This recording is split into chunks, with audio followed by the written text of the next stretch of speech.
इधर उधर घूमने लगते हैं, लेकिन कहीं उन्हें जल दिखाई नहीं दिया। जब जल दिखाई नहीं दिया तो पास में एक आश्रम दिखाई पड़ा।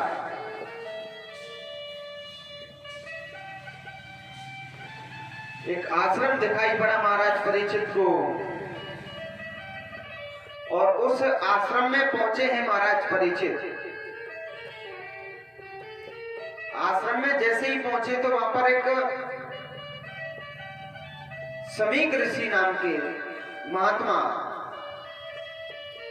समाधि में बैठे हुए हैं। समीक ऋषि समाधि में बैठे हुए हैं और महाराज परीक्षित कहते हैं कि हे महात्मा जी, मुझे बड़ी जोर से प्यास लगी है, आप मुझे जल पिला दीजिए, आप मुझे जल पिला दीजिए। लेकिन समीक ऋषि समाधि में बैठे थे तो उनकी आवाज सुन नहीं पाए। अब जब महात्मा जी आवाज नहीं सुन पाए तो महाराज परीक्षित को लगा कि देखो कैसा ढोंगी महात्मा है,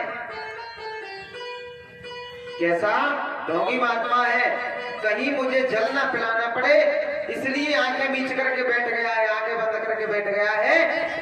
ढोंगी महात्मा जल ना पिलाना पड़े इसलिए आंखें बंद करके बैठ गया है। लेकिन समीक ऋषि ने नहीं सुन पाई, क्योंकि वो तो समाधि में बैठी हुई थी।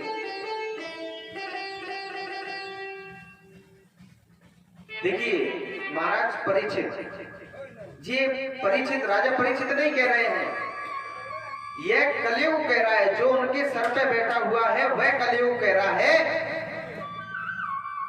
और साउंड वाले भैया अगर मेरी आवाज सुन रहे हो तो इधर मंच पर आए। आज कैसी बोल रही है यार?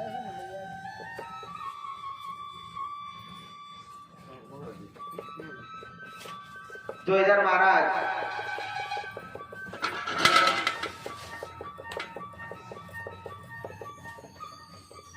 क्या होता है कि राजा परीक्षित जब महात्मा जी नई जगह है समाधि से हाँ हाँ, साउंड वालों को बुला दीजिए, साउंड वाले होंगे यहाँ पे, उन्हें भेज दीजिएगा।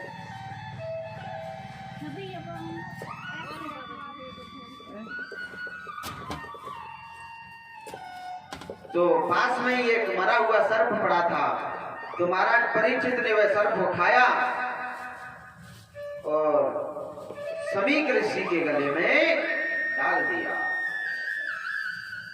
डाल करके महाराज परीक्षित अपने राज्य में वापस आए। राज्य में वापस आए तो इधर क्या हुआ महाराज कि अचानक से राज्य में आकर के उन्होंने अपना मुकुट उतारा, कलयुग उनके सर पे से हट गया, कलयुग सर पे से हट गया। तो महाराज परीक्षित को पूरा ज्ञान हुआ कि ये मैंने क्या कर दिया, एक महात्मा का मैंने अपमान कर दिया, एक ऋषि का अपमान कर दिया मैंने।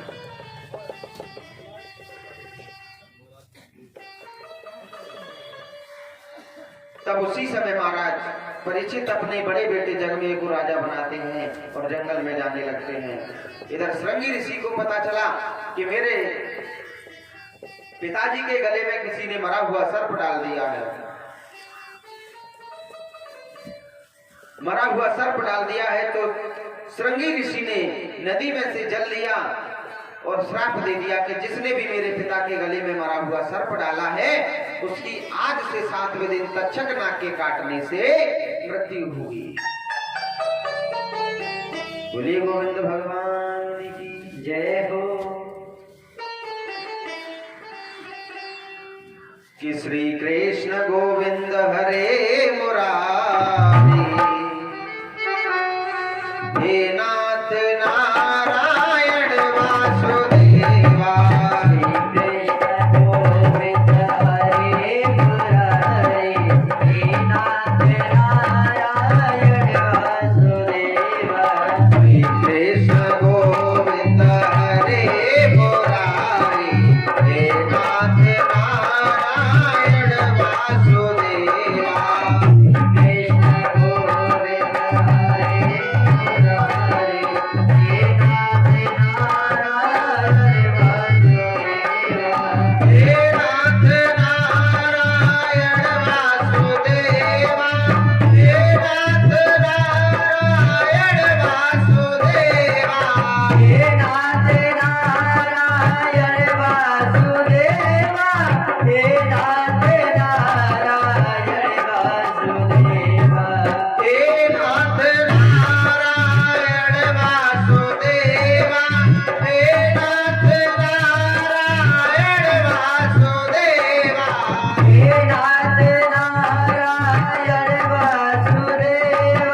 अब देखिए श्रृंगी ऋषि श्राप देते हैं तो महाराज परीक्षित अपने बड़े बेटे जगमेव को राज्य दिया और जंगल में चलने लगे।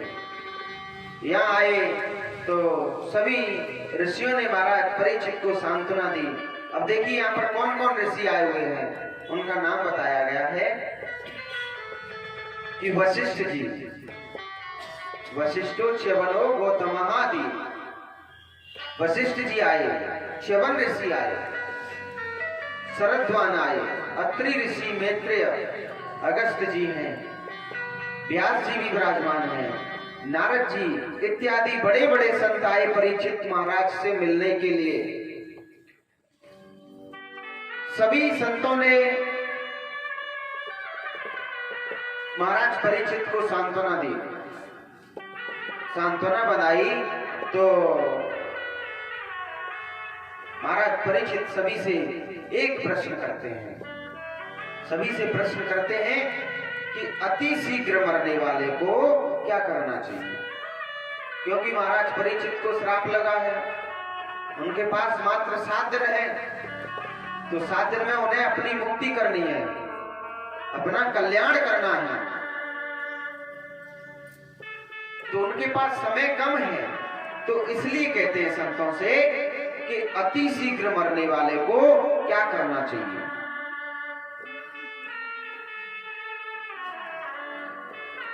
तो इधर महाराज सभी संत शांत बैठे रहे, कोई भी ऋषि कुछ नहीं बोला। वे विचार करते हैं कि जब ये महाराज परीक्षित घर छोड़कर आए हैं तो ये ऐसे संत, ऐसे एक वक्ता हैं कि जो कि श्राप लगने पर घर से बिल्कुल इन्होंने त्याग न कर दिया, तो इनके लिए कोई वक्ता भी, कथावाचक भी ऐसा होना चाहिए कि जिसने जन्म से ही घर छोड़ दिया हो। और ऐसे वक्ता हैं श्री सुखदेव जी महाराज। उसी समय श्री सुखदेव जी महाराज आए और सभी ने सुखदेव जी महाराज को प्रणाम किया। अब श्री सुखदेव जी महाराज विराजमान हुए और महाराज परीक्षित सुखदेव जी से यही प्रश्न करते हैं, कहते हैं, श्लोक के माध्यम से बताया है, बरीयान से ते प्रश्न क्रतो लोकहितम् नृपः आत्मविस्मता पुंसः स्रोतस्व्यादिसूयं परः। सुखदेव जी प्रश्न सुनकर के बोले, राजन आप धन्य हो, आप धन्य हो महाराज, जो कि आपने पूरे संसार का हित करने वाले प्रश्न बताए हैं, प्रश्न किए हैं। इन प्रश्नों से आपका तो उद्धार होगा ही, लेकिन इस कथा को आगे चल करके जो कोई भी सुनेगा, कितना भी बड़ा पापी हो, वह भी कितना भी बड़ा पापी हो, उसका भी कल्याण, उसकी भी मुक्ति निश्चित है। तो सुखदेव जी कहते हैं, राजन ध्यान पूर्वक सुनिएगा, मैं आपको यह प्रसंग सुनाने के लिए जा रहा हूं। देखिए ऐसा ही प्रश्न एक बार पार्वती मैया भोले बाबा से करती है रामचरितमानस में। वैसे प्रश्न तो पार्वती मैया ने 14 प्रश्न किए थे और कहा कि हे भोले बाबा, आगे चल करके जो अभी तो संत लोग हैं तो सभी भगवान की पूजा आराधना अनुष्ठान करते हैं, लेकिन आगे चल करके जो राक्षस पापी राक्षसों की श्रेणी वाले होंगे, उनका उद्धार कैसे होगा। भोले बाबा बोले कि देवी आप धन्य हो, देवी आप धन्य हो, जो कि आप अपने स्वयं को छोड़ करके और दूसरों के उद्धार की चर्चा कर रही हो। देवी आप धन्य हो। कहते हैं भोले बाबा कि धन्य धन्य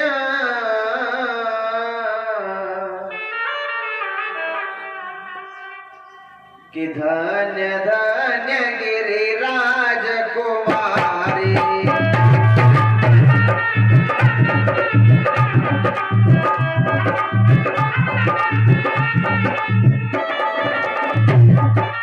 धन्य धन्य गिरिराज कुमारी।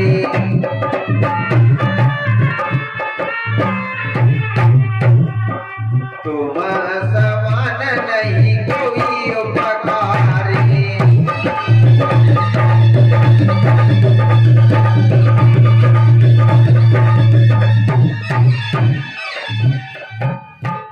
कहते हैं भोले बाबा, धन्य धन्य गिरिराज कुमारी, तुम समान नहीं को उपकारी।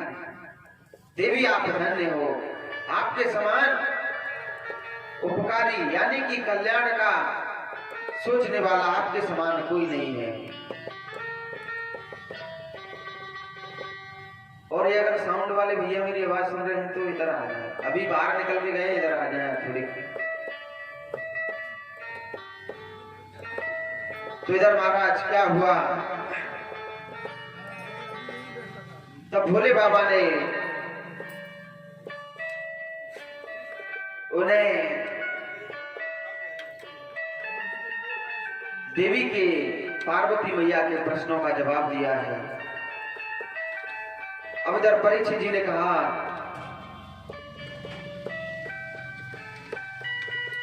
ये आवाज कैसी है? आवाज सही नहीं है भैया, इससे पहले अच्छी बोल रही थी। बड़ा नहीं, ये आवाज खींच रहा है। 20 साल रखे तो फिर आवाज क्यों खींच रहा है?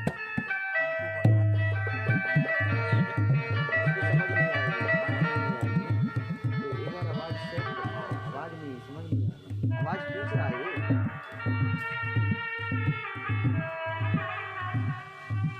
परीक्षित जी कहते हैं, गुरुदेव आप हमें यह बताइए कि भगवान ने सृष्टि का निर्माण कैसे किया। भगवान ने सृष्टि का निर्माण कैसे किया।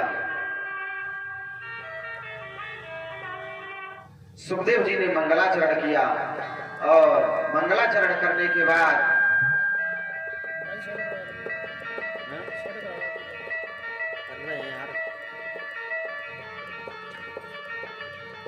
सुखदेव जी ने कहा कि हे राजन, एक बार यही प्रश्न नारद जी ब्रह्मा जी से करते हैं। परीक्षित जी ने कहा, गुरुदेव तो हमें यह प्रश्न आप विस्तार से सुनाइए कि सृष्टि का विस्तार कैसे हुआ। सुखदेव जी कहते हैं, राजन परीक्षित, एक बार की बात है कि नारद जी घूमते घूमते अपने पिताजी के ब्रह्मा जी के पास पहुंचते हैं। ब्रह्मा जी के पास पहुंचते हैं तो ब्रह्मा जी ध्यान में बैठे हुए हैं। ब्रह्मा जी ध्यान में बैठे हुए हैं तो नारद जी विचार करते हैं कि ये हमारे पिता ब्रह्मा स्वयं सृष्टि के रचयिता हैं, स्वयं सृष्टि के रचयिता हैं, ये किसको नमन कर रहे हैं, किसकी आराधना कर रहे हैं। जब समाधि से जागे ब्रह्मा जी, तब नारद जी कहते हैं कि पिताजी आप तो स्वयं सृष्टि के रचयिता हैं, आपने सृष्टि को बनाया है, फिर आप किसका ध्यान कर रहे हो। ब्रह्मा जी बोले, बेटा ये आपको पता है कि सृष्टि मैंने बनाई है, यह केवल आपको ही पता है कि सृष्टि का विस्तार मैंने किया है, लेकिन वास्तव में मेरी भी सृष्टि, मुझे भी बनाने वाला कोई है। तब नारद जी ने कहा, पिताजी आपको भी बनाने वाला कोई है, तो आप हमें बताइए कैसे। ब्रह्मा जी कहते हैं कि हे नारद जी, मैंने केवल इस संसार की रचना की है, लेकिन मेरी भी रचना किसी ने की है, वह है श्री हरि नारायण। वेद भी नारायण है, यज्ञ भी नारायण है, और लोक भी नारायण है, और तप भी नारायण है। जब कुछ नहीं था तब भी नारायण थे, और जब महाराज कुछ नहीं रहेगा तब भी नारायण रहेंगे।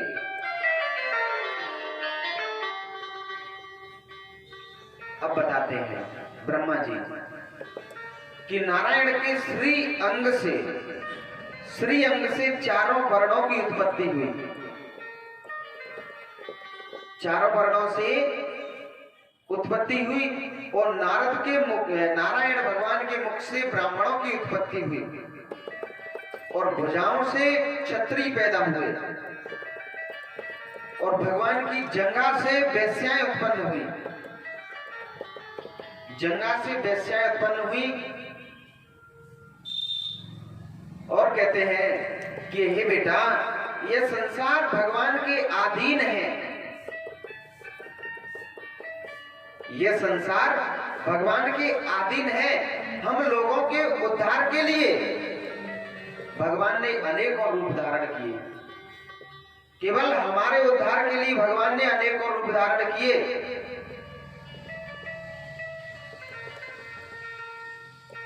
जिनमें से मुख्य अवतार 24 हैं, 24 माना जाता है। नारद जी ने कहा, पिताजी आपको ये ज्ञान कहां से हुआ?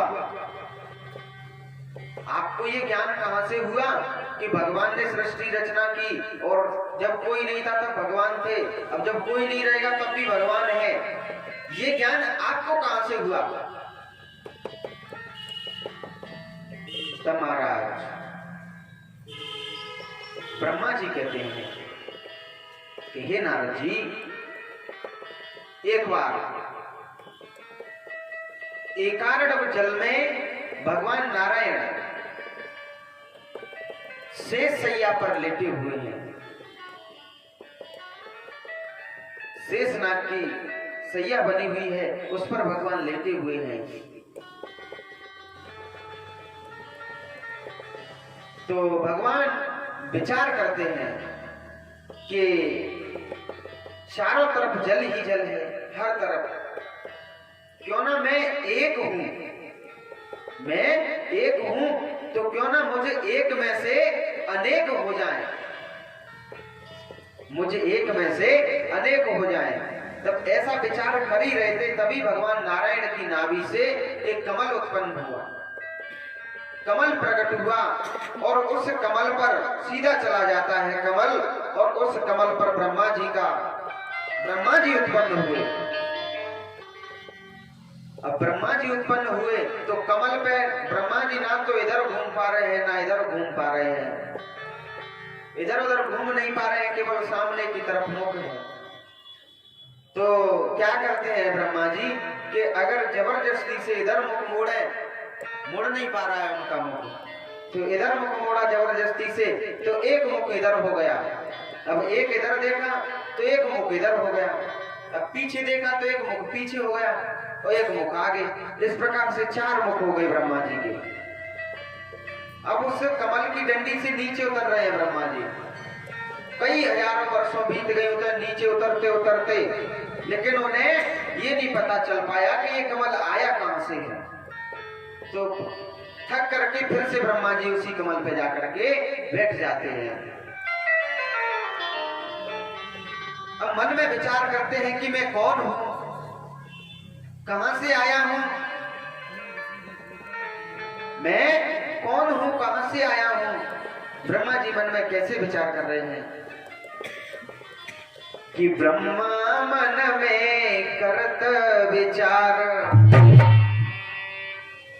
कि ब्रह्मा मन में करत विचार, कमल पे कैसे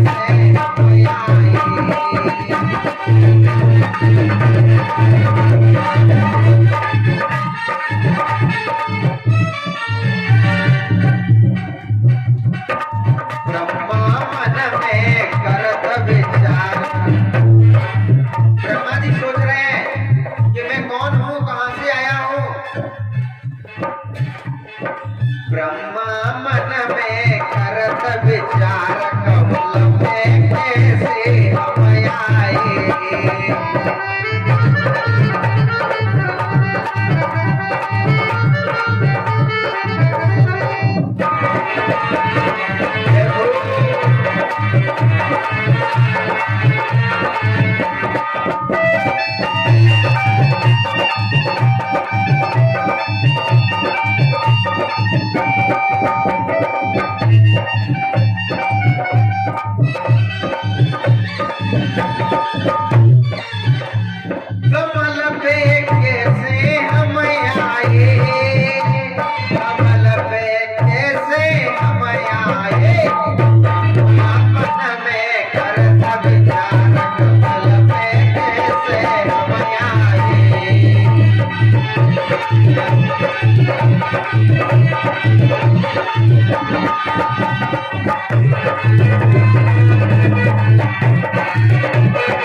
और विचार करते हैं ब्रह्मा जी, ऊपर अंबर नीचे पानी, ऊपर अंबर नीचे पानी,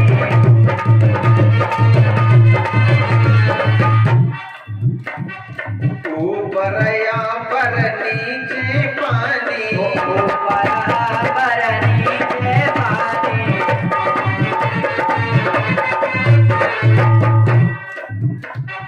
दिखे नहीं मोए कछु निशानी, दिखे नहीं मोए कछु निशानी। ब्रह्मा जी विचार करते हैं कि ऊपर जिधर मेरी नजर जाए हर तरफ अंबर बादल ही बादल दिखाई दे रहा है, और नीचे जिधर नजर जाए और चारों तरफ जल ही जल है, चारों तरफ नीचे जल ही जल दिखाई दे रहा है। अब मुझे तो कुछ पता भी नहीं चल रहा, कोई दिख भी नहीं रहा कि जिससे मैं पूछूं कि मैं कौन हूं, कहां से आया हूं। कि ब्रह्मा मन में करत विचार कमल में कैसे हम आए।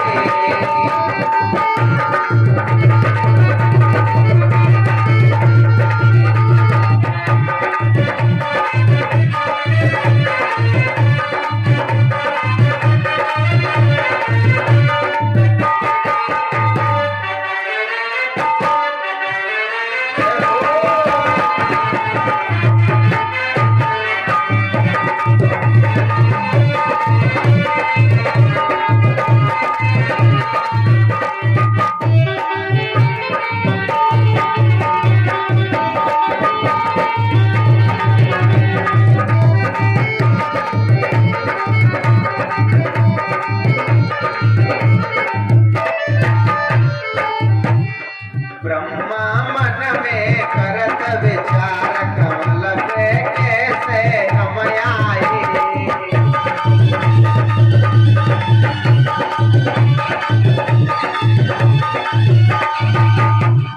ब्रह्मा मन में करत विचार कमल पे कैसे हम आए।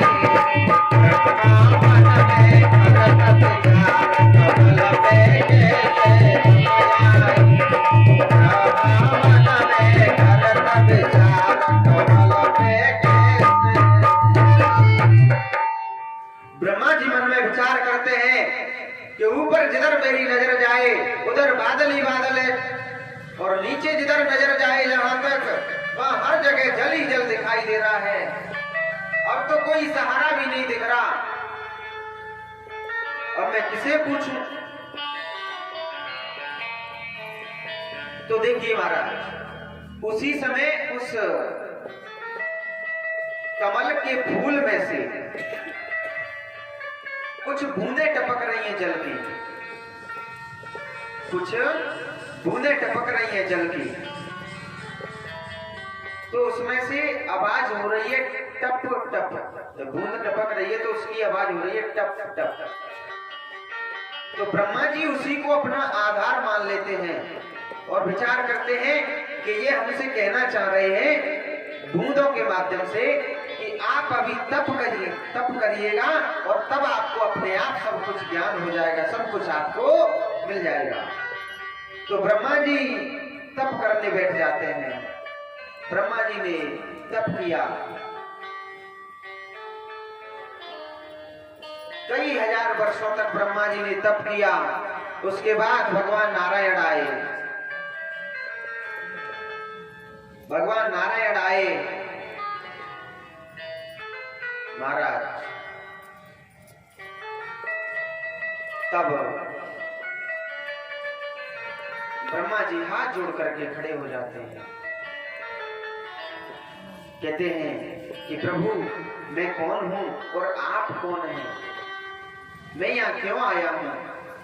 तब भगवान ने बताया कि आप जन्मे हो और मैं अजन्मा हूं, यानी कि मैंने आपको जन्म दिया है, लेकिन मैं ना मर सकता हूं और ना जन्म ले सकता, केवल जन्म ले सकता हूं लेकिन मर नहीं सकता। तो मैंने आपको जन्म दिया है, तो आप सृष्टि का विस्तार करिए, आप सृष्टि का विस्तार करिए। तो ब्रह्मा जी सृष्टि का विस्तार करना प्रारंभ करते हैं।